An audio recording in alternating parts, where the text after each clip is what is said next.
Good evening, welcome. My name is Mario Asensio. I am the college librarian and managing director for the ArtCenter Library. It is my distinct pleasure to welcome you tonight to a movement through line, a conversation with Medar de la Cruz.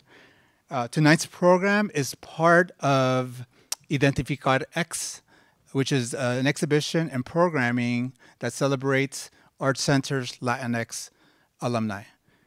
So if you haven't seen that exhibit, I encourage you to visit the South Campus, our South Campus. The exhibition is distributed through our four buildings, and it's really amazing.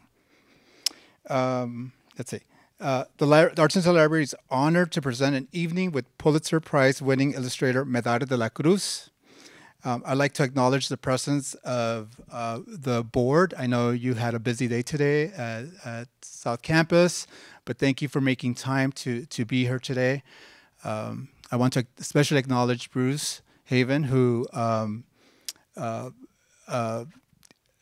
Medar, when he was a student here, was a recipient of the Bruce Haven and Linda Weinstein Scholarship. So we want to thank you so much for that. I think a few others are going to try and make it tonight. I wanted to acknowledge them. Sam Holtzman, Associate Provost, and I don't see Karen, but well, I think she's coming. So, okay, thanks. Let's see. I would be remiss if I did not acknowledge my library team: Alfonso Huerta, Ozzy Alvarez, Maria Tchaikovsky, our student worker Julian Quintero, and also Bob Durick from the archives. Okay. All right, so Medar is a Brooklyn-based Dominican-American artist. He holds a BFA in illustration from ArtCenter. He was born in Miami and somehow found his way in Pasadena, California. He currently lives in New York and works as a freelance artist and illustrator. He has created works for the New York Times, the New Yorker. His bold illustrations deal with social justice and the human experience, and they ignite change. Throughout his 5 years at ArtCenter, Medar worked for the ArtCenter Library as a library assistant. And while the ArtCenter Library doesn't have alumni, I like to think that our student workers are library alumni, and we are thankful for the work that they do every day, and we are so proud of the work that they go off and do. So we're so proud of Medar. So while in New York, Medar worked as a library assistant and outreach coordinator for the Brooklyn Public Library. One of Medar's job duties was to provide books through a mobile library to incarcerated inmates at Rikers Island Prison. In May 2023, Medar documented his experience for a piece in the New Yorker. His piece provides a look into the life at Rikers Island. Medar won the 2024 Pulitzer Prize in illustrative reporting and commentary for this piece. It's called The Diary of a Rikers Island Library Worker. And with that, I am really excited, and I want to welcome Medar to the stage for a conversation with me. Let's get started.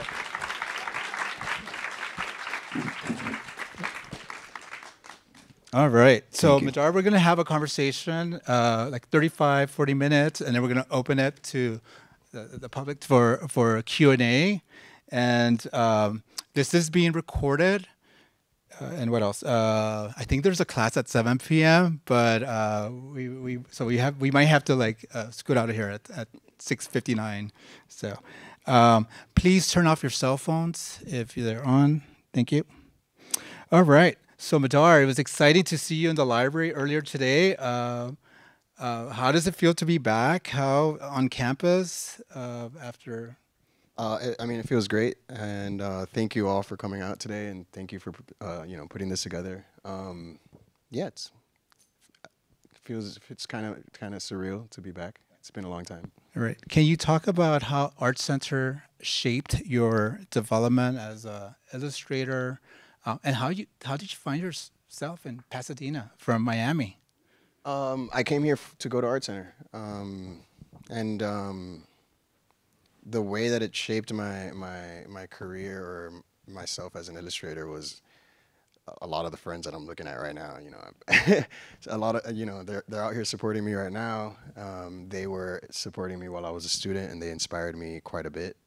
So I gave a lot of credit, or give a lot of credit to the friends that I spent the weekends with and the late nights with, for shaping my vision, my career, and a little bit of credit to the professors as well. But I think it was the people who I spent really late nights with that really helped me decide what I wanted to do with my life. So Art Center is known for like its amazing faculty members. Are there any particular faculty members that really helped you ignite that passion? It's hard for me to remember a lot of names. I think the humanities teachers don't get enough credit. I'm being recognized for a piece that was written and illustrated. And I would give a lot of credit to the humanities teachers, and a little bit of credit to the portfolio teachers as well. I mean, the illustration teachers are great. The faculty at the library was great. Simone Fujita was great to work for as an intern in the library. But it's hard for me to say any names right now. I could just speak generally like that.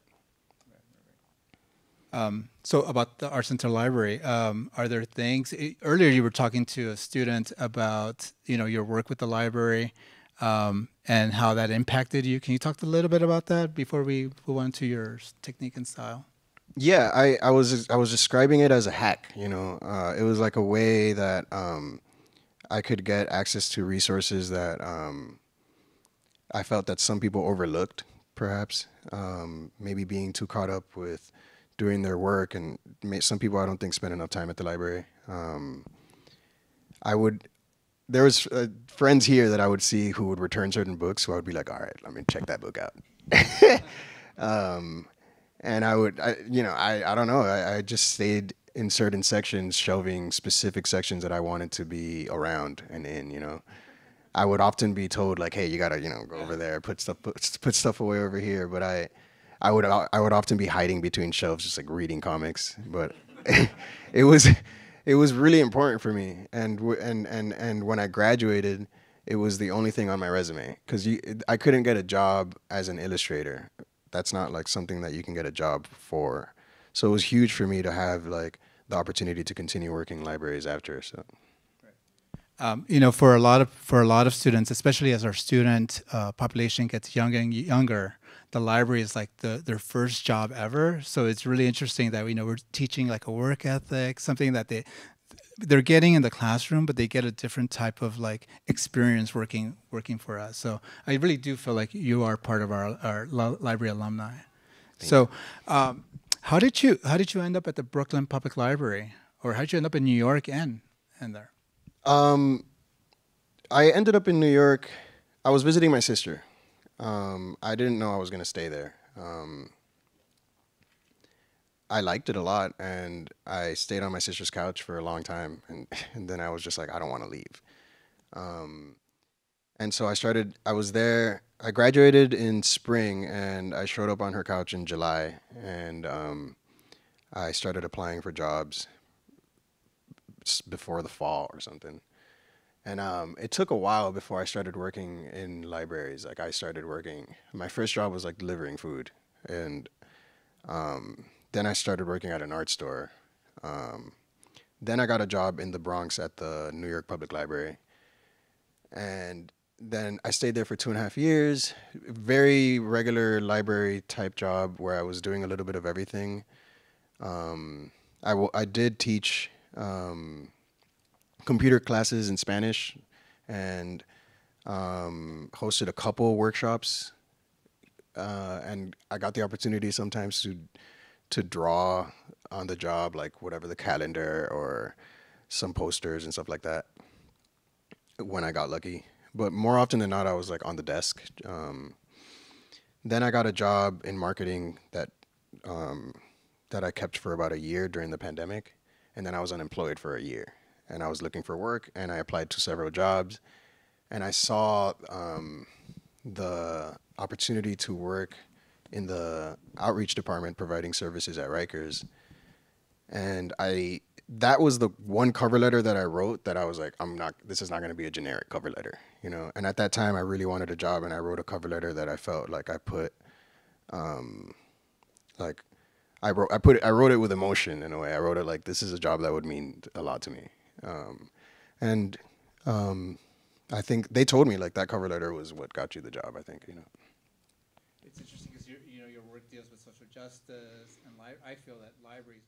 Sorry, your work deals with social justice, and I feel that libraries are about social justice. They're about transforming communities, transforming schools, and so it's interesting to hear that cover letter you wanted to really put all of it into it. So. Yeah, I mean, I was aware that that the population at Rikers Island was very Dominican. There's a lot of Dominicans in Rikers Island, a lot of Spanish speakers. I was aware that I had something to offer for that job. I was aware that it would be a community that I'm familiar with, and I had a inclination that perhaps the other folks on my team would not be as familiar with the population as I was, and I was right about that. So I was able to be the person who spoke in Spanish to the people I was providing services to, spoke in a Dominican Spanish, became familiar with people, and then turns out a lot of people read comics. I could talk to them about that. A lot of artists are incarcerated, and I could just talk to them about that. And it meant a lot to me to work there. Right, that's incredible. Can we talk about your Pulitzer Prize-winning piece, and congratulations on that award? Thank you. Tell us about the creation of the Diary of a Rikers Island Library Worker. How did it start? It started with one drawing that I drew and I posted online. And I was essentially using it as a way of telling my friends, like, hey, this is my new job. And that's how I treat social media, like, just, hi friends, this is what I'm up to, what are y'all up to, and like, the art director, Aviva Mikhailov for The New Yorker, saw that post and emailed me and said, hey, I'm very interested in your story. And I had written in the post that I had journal entries, very small journal entries, and she was like, can I see your journal entries? I had to embellish them a bit, right? Write some more. That's yeah. Can I see your first? Yeah. Yeah, and I just sent her my journal entries, and over the process of 7 months, we like put together that article. Right. So this piece here behind us is an extremely powerful piece. I mean, the power of books, the power of information. Can you tell us a little bit about this piece? Yeah, the drawing that I talk about, that I mentioned just now, that I posted online, it was a version of this, a much less how do you say, anatomically correct version, because I was drawing it from memory, and to draw this I had to like look at my hand in the mirror and like think about how things look, and like it wasn't just me drawing from memory. Although this, I mean, I couldn't take this picture, so this still took a lot of like memory and right, because you're not allowed to take photograph in there, so yeah, this is exactly, and that's what it made me want to do this, because it's like they don't want you to see what it looks like, right? So I'm like, I feel like my job was to show people anyway, like, well, this is what it looks like, and this is at the Anna M. Cross Center, which I think is a facility that is closed down because of just how terrible of a place it is. I mean, not that any of the other places are much better, but that place was really like, it gave me nightmares every time I went there. It's a very dark place, and it was at the tail end of lockdown sort of season where like Rikers Island was very understaffed, and it was a very wild place to be. Yeah. Sounds like a lot of adversity. What would you say was the most challenging about documenting the story? Going to work is the hardest part at this place. Just going there, and it was hard because I had to go to work, and it's the type of job where once I got off the job, I just want to like do anything but think about it, or like try my best to just like put myself in another place mentally. So to like go to work and then come and then like on the bus home, like start writing notes about what I saw, and then get home at like in the late afternoon and like stay up until the late night still trying to think about this place. It was very exhausting mentally, and it remains because I'm still working on this, on like developing more drawings about this. You're working on a book, right? Yes. Right. But at the time it was stressful, you know, it was stressful to work on this. Being that it was my first article, I didn't know that, I guess maybe it's maybe common to a certain degree to spend that many months working on something. I didn't know. I'm like, after a certain amount of time passed, I'm like, are we still doing this? It was like, yo, this is still happening? Or at 6-7 months have passed, and I wanted it to be over at some point, you know? So when it finally was over, I was like super relieved, because it was just like, it's a lot of work. You know? So this is going back and forth with Aviva, yes, from the New Yorker. And then the editing team who helped me write, or who edited the writing, and the fact-checking department was very tough. They made... The drawing a map was the hardest thing, because that has to be accurate, and it's just very difficult to do that. I was using like Google Earth and stuff, but it was very exhausting. That's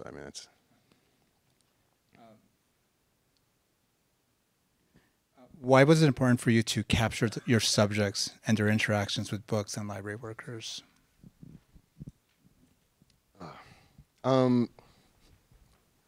It felt more like an instinct, you know, like I didn't think about why I was doing it. I felt that I just had to.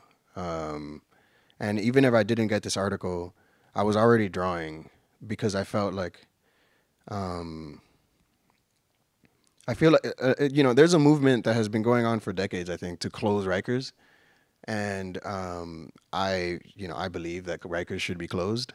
I don't think most jails should be open, to be honest. I don't believe in incarceration. I think there's got to be another option. And so I think the power of illustration is like, it's sort of like showing, not telling. It's like, look, like, do you think this is okay? You know, like, I think it's up to the person looking at it to make that decision. But if somebody can see something and think it's okay, then I don't know. I would love to have them explain to me why, and we can get into a conversation about that. But I think it's the type of thing where sometimes you just have to show something to somebody, you know, and like it speaks for itself. That's how I feel about it. I listened to one of your podcasts that someone did with you, and talking about just how decrepit the jail system is, how it's been painted over and over, and it's almost like you feel like they painted like just every week. Mm-hmm. And how do you find for students here who are always working, how do you find balance for wellness, which is really important in our life today? How do you balance wellness in your life when you have such a job where you go in and it's heavy? It's a heavy job, right? Yeah. I mean, in that podcast I mentioned, I didn't know how to, and I need, you know, now I have therapy, and I have fun, you know. I go surfing, I go skateboarding, I try to do things that are fun. But I didn't know how to, and I still struggle with that, you know, and I think a lot of people do. It's hard to live in a big city. It's hard to make a living as an artist, and it's easy to let it destroy you, you know. Do you have any advice for students? I know it's a different situation, but any advice for our students who need to find balance, who are, you know, pushed to like work? For students specifically, I know that there's like a counselor at ArtCenter, right? I didn't go to that counselor once. And if I could go to myself as a freshman and say, hey, sit down with the counselor, like one time, like it's not going to kill you to sit with the counselor and tell them how you feel. This is part of, you're paying the tuition. It's and there. we do have those resources here. So yes. And I didn't take advantage of it. I say, like, for example, like people are not taking advantage of the library enough, but there's other resources that people are not taking advantage of. Maybe the school is not advertising them enough, or maybe the counselor is not advertising themselves enough. I don't know.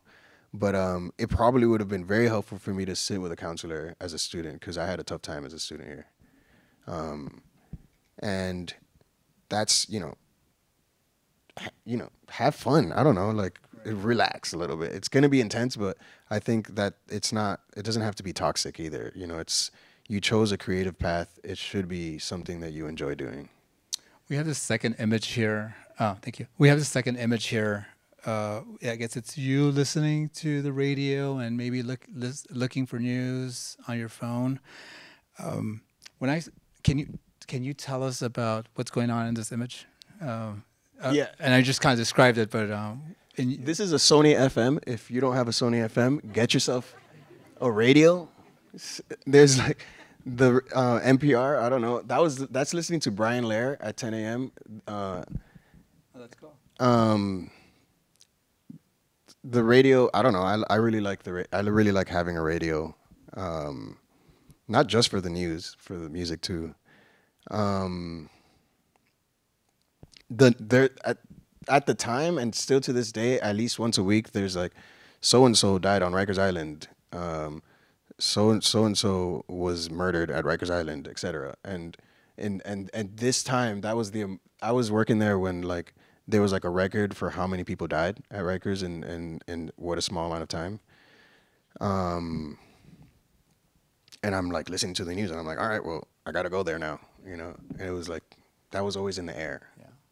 When I saw this image, to me, what came to me, I was thinking of how the importance of us being informed and getting the right news and not falling for like fake news and being just informed. And just want to make a plug that libraries have traditionally been fighting fake news, and it's a place where you can go and get information. So right. To me, I was like, this is like still library related and where you get information. And so it spoke to me. So yeah, sure. The librarian in me had to like fact check that on my phone right away. And like, yeah, that's great. If we can go to the next, oh yeah, thanks so much. So we see a strong influence of comics and graphic storytelling in your work. And this image is the text you wrote for it, and you can't see the text, but the text that you wrote for it explains that the Department of Corrections didn't give you bookshelves. Could you explain a bit about? Yeah, no, there's something that is ridiculous about the Department of Corrections. One of the many things. It's such a giant facility. It's an island with like 10 different jails, and you're walking around these narrow walkways, but we're always seeing like empty rooms. Like, hey, there's an empty room there. There's an empty room here. Why don't we have any space for our books? And we ask, and we're like, hey, could we get access to a space? And they would just be like, sure, next week. And years went by and nothing. And I have coworkers that have had the job for 6 years, 7 years, 8 years, haven't gotten access to any resources. So it's like they let us go and provide services so that they can tell the world, like, we have these resources, but they don't treat us very good at all. They don't want us there. It's, I don't know why. I don't know what the mentality is. I don't understand it. Right, because you work for the Brooklyn Public Library, right? Yeah. So yeah. And by the way, when you got the award, I have to say that my phone blew up by librarians, like all over the country. Librarians at Pasadena Public Library, the county librarian for LA, Sky Patrick, who used to work at Brooklyn, and she's like, "Do you know this guy?" I was like, yes, he used to work in the library. So there was so much excitement when the news broke of your award. So. So That's cool. So this next image here portrays a diverse group of inmates. This made me think about how the inmates and workers might have taken your story, and you kind of started touching on this. But do you know if they had a chance to see it? Do you know if the workers got to see it? No, I honestly didn't. I was like hesitant about, especially the people that work there. I found out that somebody that were like the people that the programs individuals who help us facilitate our program were not happy with my article at all, and they thought that I, exaggerated or something, when I actually had to tone it down quite a bit for the New Yorker. So going back to the bookshelf, what came from that was more bookshelves. Like apparently they realized like, oh, we gotta give them at least one bookshelf or something, because they're gonna like go on the news and like tell everybody. So we got some bookshelves, but like two. But this specific facility, this is the North Infirmary Command. So this is like mostly elderly folk and people who need medical attention. And by the time the article came out, I was no longer working here.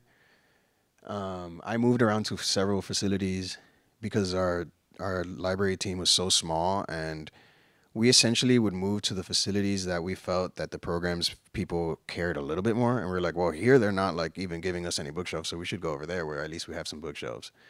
And it's like, at the end of the day, we only saw maybe 10% of the population, if not less.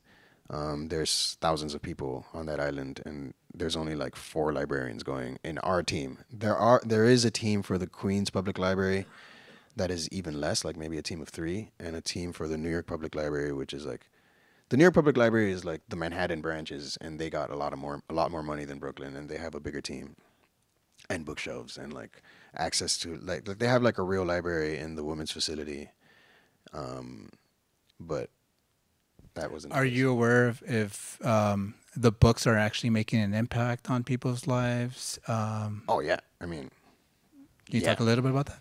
Yeah. I mean, there was people that were like, I need number 19 of The Walking Dead, like, and I'm asking you for the 40th time, and like I'd be like, we don't have it. Then we finally get, after 2 months, 3 months, I'm like, I have something that you're gonna be very excited about right now. Give it to them, and then people are like extremely excited, like, oh my God, this is gonna make me, you don't understand how much this means to me. This is like we get told all the time when we get something that somebody's been looking for forever, or something that somebody read when they were like a teenager and they haven't seen in 20 years, and they're like, oh my God, like I cannot wait to reread this. Or maybe something that they can't wait to like bond with their son about, because it's like a book that they know that their son is reading, or like a series that their kids are reading or something. People tell us every day that we're there, that that's like they would say something like, a common thing somebody would say was like, they tell us when we get to watch TV, but they can't tell me when I get to stop reading or something, like, so it's like a entertainment that they get the power over, Yeah, I know that library services and correctional facilities are very impactful. I've known a few correctional facility librarians. One who did worked with children's books and worked with mothers to have the mothers read the we did story, and then send it to the children. Yeah, we did that. The voice. We did that. I did that a couple months ago at a federal facility. That must be powerful. It was extremely heartbreaking. Yeah. In this image here, we see an inmate asking for self-help books. In many countries, prisoners are, and you were talking about like Dominican, in many countries, prisoners are held under harsh conditions, and denying them access to books is seen as a form of punishment. Do you think that books play a role in mental health in inmates as well as, I hope so. It's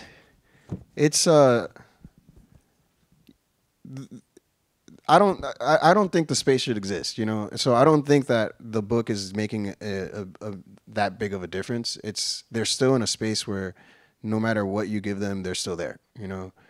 It helps, absolutely, but it's like putting a Band-Aid on like a gushing wound, and it's like, it's not doing much. I don't want to like give too much credit to the library as if it's changing the spaces that they're in. It's still incarceration. I don't think that it's, but I do think it makes a slight bit of a difference. And some books are empowering, and some books may even help somebody make a decision about, make them reflect on their own life, in such a way that can inspire them and keep them pushing, in a place where they can otherwise feel like giving up.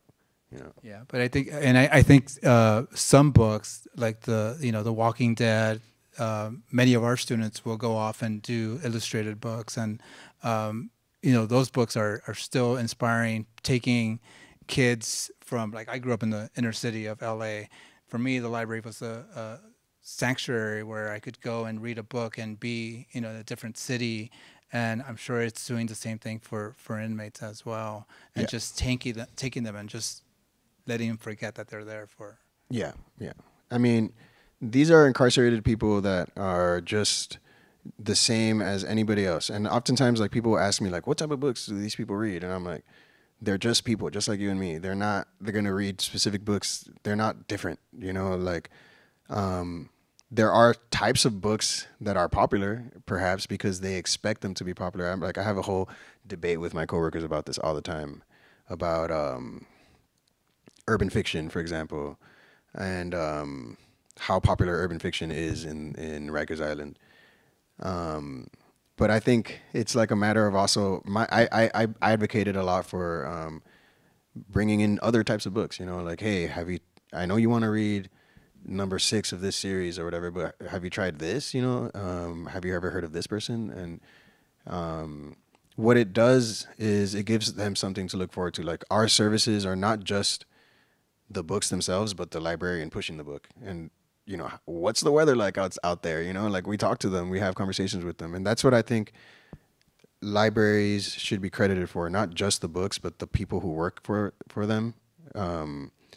It's the only service, even outside of the jail, that people can go home with, like, a physical object without having paid a single dollar. I don't think there's anything else. If there is, please let me know. There's nothing else like that. And what you're going home with is something that you picked out. It's not something that they picked out for you. So it's like, it's empowering to make that type of decision as an incarcerated person, as a person in the free world. This last image here, this is this is you, right? Yes. Walking out. Can you tell us about this image and how you created it? Yeah, I could have drawn my coworkers, but I was tired at the end. This is my last drawing, and I was like, I'm not going to draw 2 more bodies. You didn't want more months with Aviva going back? No. And this is my last drawing, and I was like, anatomy is no joke. I'm not going to, like, so I say this is what my coworkers saw as I pushed the carts, or maybe what the correctional officer who was escorting us was looking at. Or maybe it's like a third person, like an out of body sort of experience. I mean, there were days where I went by myself, but I always feel like I gotta give credit to my coworkers. Just like I was saying earlier, like it was a team of us, And here I am by myself. It's a very rare occasion that I'd be walking down the hall by myself. But this is the NIM Cross Center, this like mile-long hallway of bars, and it's like a nightmare situation. Yeah, sometimes those bars were closed and nobody was there to open them. It's terrible. And you get to go home, right? And I get to go home. That's what people would love to tell us every time. Like, hey, you're getting, because they would hear us complaining about whatever, and like, hey, you're stuck. We're stuck here. You're going home.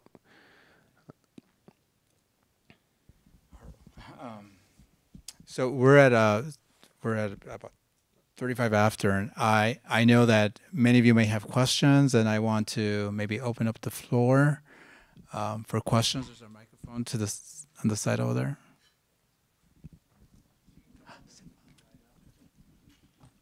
Simba. You can come up and line up here to, if you have a question. You could yell it out too. Oh, I'm short. Hi. Thank you so much for doing this. I'm Solvaisko. I'm the staff senior writer in marketing and communications at ArtCenter. I'm writing an article about this event. I had a question. I have a very close friend who's been a longtime librarian in jails. She was the Queens Public Library head librarian, Neely Ness, at Rikers. I was in this building with Neely. She's one of my closest friends. So she's told me so much about her work, and also worked now in San Francisco jails. Yes.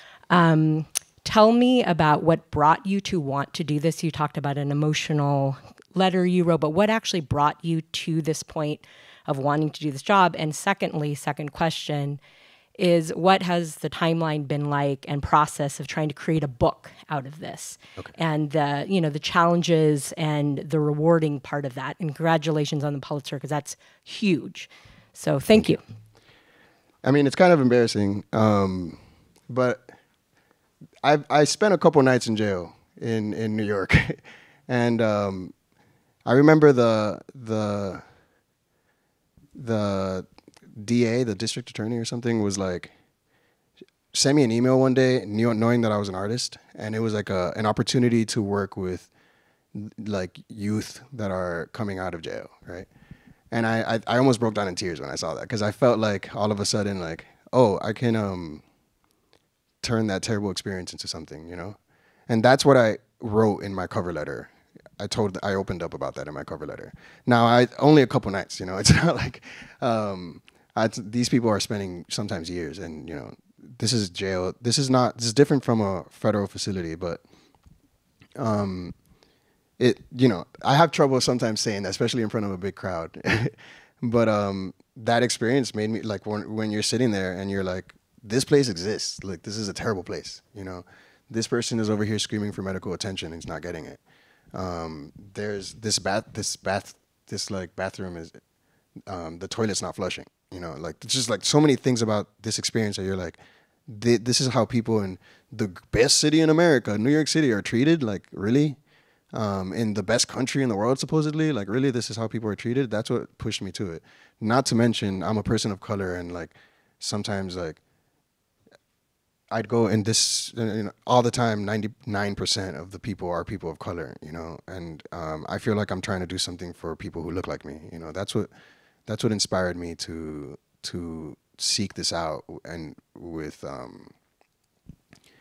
it's not just another job, you know. It was like something that I felt it was like a calling, and I tried to get a lot of other jobs. Nothing else was happening for me at the time. I worked in a marketing position before that, and like pays well, but it was terrible. I hated it, you know. I mean, I'm sorry if there's marketing people here right now. I know there are, but for me, it was not it. You know, I'm sure that there are people who thrive in those situations and, you know, have families to raise and stuff. So I understand. So. Simone. Medar, you know, I'm so proud of you. Oh my gosh. But I actually have a question. I didn't come just to hype you up. Simone Fujita right here. I really appreciate what you said about the unique role that library staff play in libraries, and, like, you know, advocating for patrons and people in the community, but also that, you know, they play a special role in bringing something to the library. Like, libraries are not just books, like you said. It's also important to have the services that people provide and those connections with other humans that librarians and other library staff provide. Yes. But going back to the collections, I was going to ask, on behalf of, like, students here that may not know the library collection as much as some of the library staff do, what are some recommendations that you have? What were some favorite parts of the library collection that you want to make sure people check out?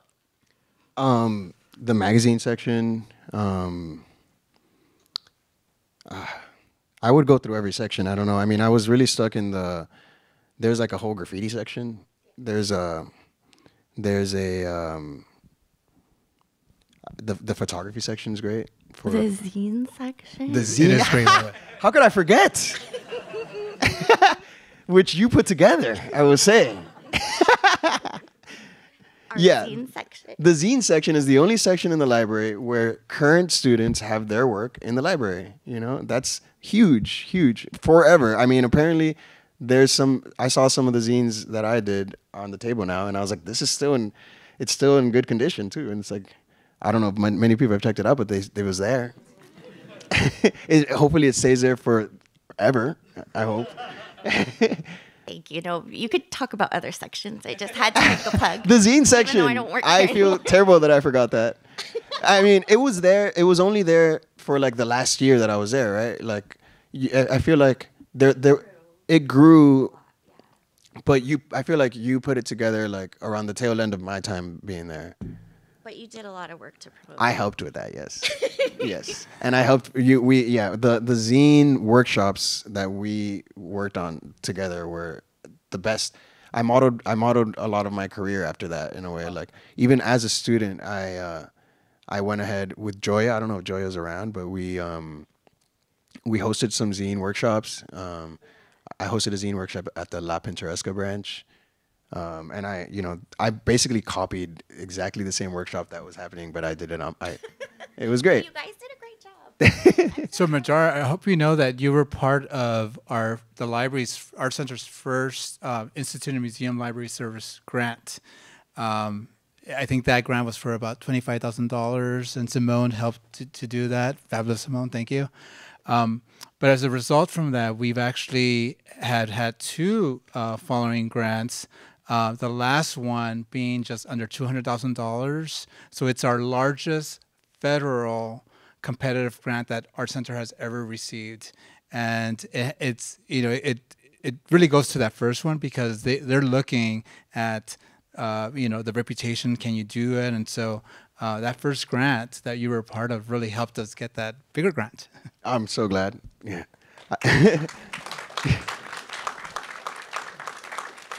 And that's thanks to the work of development as well, too. I'm Medar. Hello. My name's Mark. I work in the library. I'm a research and instruction librarian, following in Simone's footsteps. Hello, Simone. My question is, are you at all interested in doing sort of long-form comic book work like Joe Sacco, who does things about Palestine and the Native Americans, sort of reportage in that form? I know it's not what you do, but I'm sure it intersects with what you do. Do you? That's exactly what I'm interest? trying to do. That's Right. exactly what I want to do next. I mean, this article, I had to put it together under pressure, and it was a collaborative project, which I don't think my art director, Aviva, gets enough credit for. I think that this project behind me was a collaborative project. But because of that, in a way, I also felt certain limitations that I think if I were to when I put my book together, I'm hopefully not going to deal with as much. And it's going to be a book that expands upon this in a way, not necessarily an adaptation, but fills in the gaps of things that I didn't feel like I got to talk about. And it could be several years before that's out, but that's the next step. So thank you so much for asking. Yeah, I'm sure you'd have an open door at Fantagraphics or anywhere. I hope. Yeah. I did have one other little question about your process. When you see this image, obviously you're sketching and you're doing various sketches, but when you get to near the final image, do you sort of have a loose sketch and you work primarily with the brush to get that, your vision on page, or do you sort of pencil more tightly and ink? Because you describe your process a little bit. I'm sure that it's different for every image, but Yes. generally speaking. There's 2 images that I worked on with only inks, and most of them were some inks and plenty of Photoshop. The opening image is only inks. It's sitting in my flat file. And the one with all the characters from like a bird's eye view, that one's all inks and no editing. But most of them, I would. The one where the person is asking for self-help books in the solitary space. That's a section where, because we're going to one cell at a time, it would take at least 10 minutes sometimes, and way longer with certain individuals to get a book. So I would just be standing there. And I drew that one like in as it was happening, and like I quoted that person as they asked that really quickly. And then I would go back to that space, and I would be like, I started really paying attention to like the way that the lock looks, and like there's the mechanism of the lock. So I drew that lock in person again, like several times, while people take their time looking through the back of a book and stuff. A lot of images I had to like sort of collage together with like footage like that I found, video camera footage that I found in different articles and stuff. And yeah, a lot of photoshopping, but only maybe 2 or 3 are done just pencil and ink. alone yet. I don't know if that answers your question. Yes, very much. And last question, librarian question, like, can you tell the students who some of your influences are, particularly some that you may have found in the library or just anywhere? You mentioned Joe Sacco, huge influence. My friends. I mean, I have some very talented friends, I would say, whom I get to see work. I could name drop them. I mean, I see Chewy right there. He does amazing work in ink. I see AJ right there, another amazing comics artist. I see Jules, an extremely talented artist and designer. Hertz is amazing. I mean, familiarize yourself with these people. They're amazing. They're right here. Patrick can draw really well. Alejandra is amazing. Billy is great. Jacob, Tom, look at all these people. It's very talented people right here. Chris Youssef over there. Oh my goodness. Tyler. I mean, I could name drop. Oh, Garrett got to make it. What's up, Garrett? Uber over there. Uber could draw like really well. You know. I mean, wow.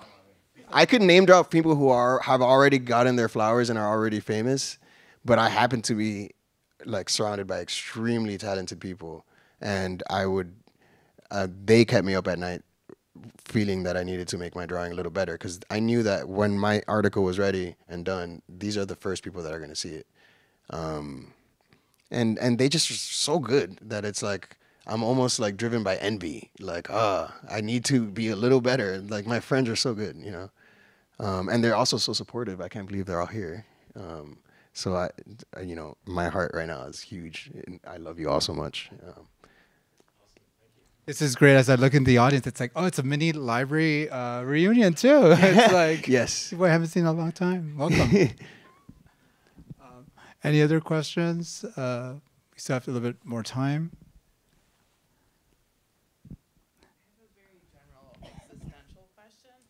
There's time. There's 10 minutes for existentialism. My name is Samantha. I'm with Outreach and DEIAB for the Bizarre competition, which is a new role. But I've heard a lot of instructors talk about you need to find that part of yourself that makes you distinct and you in your work. Did you think that you always knew that you had that social impact advocacy mentality, and was that part of you, or do you think that could be part of your, for some people it's maybe legacy, for some people it's actual experiences, but So the first thing that comes to mind is there was a club called Chroma, and that was like the club where all the black kids were, you know, and mostly the black kids, right? And I was like, one day as a first term student, I was walking around in the hallways, like when most of the classes were still at Hillside, and somebody just pulls me into this room, and it's like all black people in the room. And it was huge. It was like, I was like, what the hell is going on here, you know? And like maybe a year or two later, they were like, you want to be the president of this club? and I took it on, and that was like, I think, kind of the beginning of feeling like we had to like be a presence and stick together, because I personally never had a black teacher or a black professor at ArtCenter, or even a Latino professor at ArtCenter. In the 5 years, it took me 5 years. Some people graduate in 2, you know. It took me 5 years, and I never had a teacher that even remotely looked like me. So it became almost more of a, I mean, I went to like a president meeting once. Like I forget the name of the president at the time, the president of ArtCenter, and I remember just saying like, "We need more black teachers. We need more black illustration teachers," because I know that there's some in the other majors. And it started as a student. This feeling of like, where are we? Feeling, and then when I graduated, Donald Trump became president, and like, that just became like something that I felt like I had to speak up for, because I felt like we had a racist president, and I felt like I had to like speak up more about it. But as a student, I was already making work I had an amazing class called Illustrative Journalism. I think that was the name of the class, where I started making work that was about race and about incarceration. I think that answers the question. I'm not sure. I have a kind of a follow-up question to Chroma, and because we've had a few student associations dedicated to, people, BIPOC students, ArtCenter to LGBT students. Students have told me that they feel that the library is the safest, that our library is actually the safest space on campus. They feel welcomed. They feel safest there. Ozzy, you just sent me an email last week or earlier this week that a student told you that it seems the most welcoming space to them. I mean, I hear these things from students that it's so powerful, and yet we don't have a library at South Campus, which is, I think it's a shame, but it's something that we're working on. Any thoughts about your time here at ArtCenter? Was the library, did it feel safer for you? Did it provide that for you? Yeah, I mean, Simone was there. That helped a lot, I would say. Yeah, I mean, you get to hide between these shelves. Something about something about reading a book. I've always seen it as like a whisper. Like I can be on the train or whatever, or in the library at ArtCenter, feeling like somebody is whispering something in my ear, and it's just coming out of this book. And it's not in your face so much as like when you're walking the hallways. Sometimes like some of these, like you'll see like these really buff transportation students like, and it's like it's not. I don't know. Maybe all the X-Acto blades everywhere make you feel unsafe. And there's like these machines cutting giant pieces of like clay or something. But the library is like this quiet space. You're supposed to be quiet. I've been told to be quiet in in the library. Yeah. Yeah, the library is a haven. Yeah. It scares me that some students that are illustration students maybe don't go, or maybe rarely go. I hope that if I was a professor, it would be an assignment.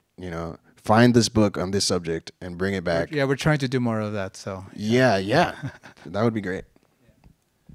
Let's see. I think we're almost at time. I don't know. Madeline. Who's a Dominican librarian at Los Angeles Public Library. I'm containing myself and not ramping and giving you a hug and calling you my cousin. De lo mío. So, I'm Dominican. I'm from Santo Domingo, and I've been in the U.S. since 2005. I am a librarian with the Los Angeles Public Library, and I'm also involved with Mario with Reforma, the Latino librarians. So, number one, I have a question. As a Dominican, you know that I like to know things. We like to know things. So what were you eating in that illustration where you were sitting the previous one? Were you eating some It wasn't mango. tostones? It was for breakfast. I was probably having some like oatmeal or something, but in an ideal situation, it would have been a mango. I know. I agree with that. Then how do your family pronounce your name? Medar. Medar, exactly. I keep hearing Medar. I said, no, it's Medar. Yeah. Okay, it's good. a tough good. one. Okay. Everybody that's my friend here still says Medar. I know for sure. And I'm not the type to, as an artist maybe, I'm not going to be like, no, say Medar. Because some people are, but it would be cool if they tried a little bit, but. Yeah. Medar. This is my PSA. If you could say Medar, you could try. Yeah. It would be greatly appreciated. But if you can't, then I totally understand. Because I didn't start getting comfortable with saying that until I became more like, I don't know, I had more like sense of self, and like I was less self-conscious in general, that because I would just, people would ask me how I pronounce my name, and I'm just too shy. I'm not really that shy. I make up for it in other ways, but when it comes to my name, I was like, you can say it however you want. Oh, well, Medar. Last thing, do you have a future in libraries? Continue? What is the art libraries? I know, I I'm will going see to you there. LA tomorrow. For the next 2 or 3 years, I want to focus on drawing. For the next 2 or 3 years, but I do think to myself, like, even if I'm not a library staff, hosting a workshop and being a presence in the library in New York or wherever I am is a priority for me, absolutely. Especially because in New York right now, they just closed library services on Sundays for the entire city of New York. all that funding is going to the NYPD, and it's just like more and more libraries are becoming less accessible. I'm sure nationwide. So I think I will always have like, it's always going to be in me to push towards keeping them accessible. Yeah. Thank you. Thank you. I think we're at time, folks. There is a reception up in the library. You're all welcome to come and join us. So hope to see you there. Thank you for joining us. Thank you, Medar, and congratulations. Thank you.